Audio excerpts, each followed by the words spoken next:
քաշի համար, առողջության համար։ Առողջ ապրելակերպը Վարդան Մեժլումյանի կյանքի անբաժանելի մասն է։ Նրա համոզմամբ ակտիվ կենսակերպը օրգանիզմի լավագույն պաշտպանությունն է։ Տղամարդկանց առողջության միջազգային շաբաթվա շրջանակում նա սեփական օրինակով է ցույց տալիս դրա կարևորությունը։ Դե չես բարապում անպայման ճշում կունած բարձր եւ իսուտի եւ ֆակտի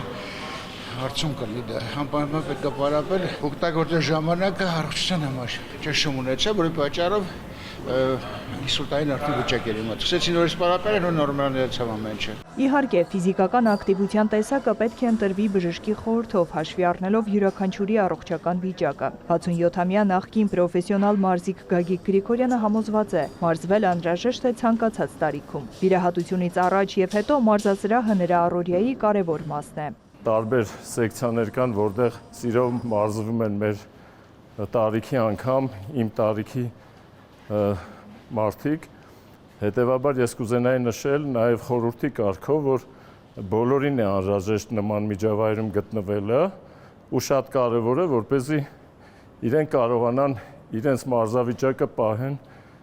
բարձր մակարդակի վրա։ Մասնագետները նշում են, տարիքի հետ ֆիզիկական ակտիվությունը ավելի է կարևորվում։ Մկանային ծավալ պետք է շատ տնի ավելի մեծ տարիքում, որովհետև մարդ սկսում անշարժունակ լինել, իսկ մկանները իրան օգնում են շարժվել, օգնում են հոդերին։ Դրա համար պարտադիր է մարդ ինչքան մեծանում է, ինքը ֆիզիկական գործունեությունը ծավալ ավելի շատ տնի օրվա մեջ շարժվի, օրինակ անընդհատ չնստի համակարգիչի կողմում։ Քայլելը, հեծանիվ վարելը կամ վազելը ընտրության հարց է, սակայն բժիշկները միաձայն խորհուրդ են տալիս խուսափել նստակյաց կենսակերպից եւ չանտեսել առողջական խնդիրները։ Ֆիզիկական ակտիվությունը ինքնին բերում է ամբողջ մարմնի օրգան համակարգերի նյութափոխանակության կարգավորման, արյան շրջանառության լավացմանը,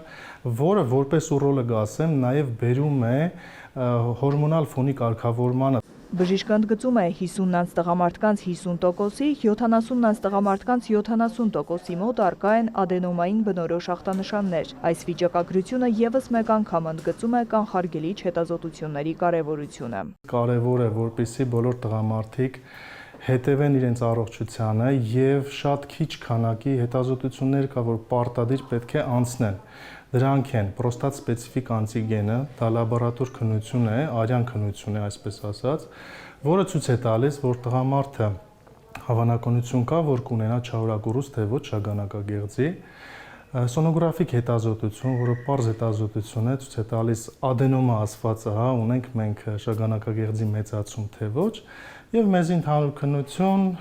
որպեսզի հասկանանք բուրբոքային process ունենք թե ոչ։ Մասնագետները հիշեցնում են, առողջ ապրելակերպը, ֆիզիկական ակտիվությունն ու ժամանակին իրականացվող հետազոտությունները նպաստում են տղամարդկանց առողջության պահպանմանը։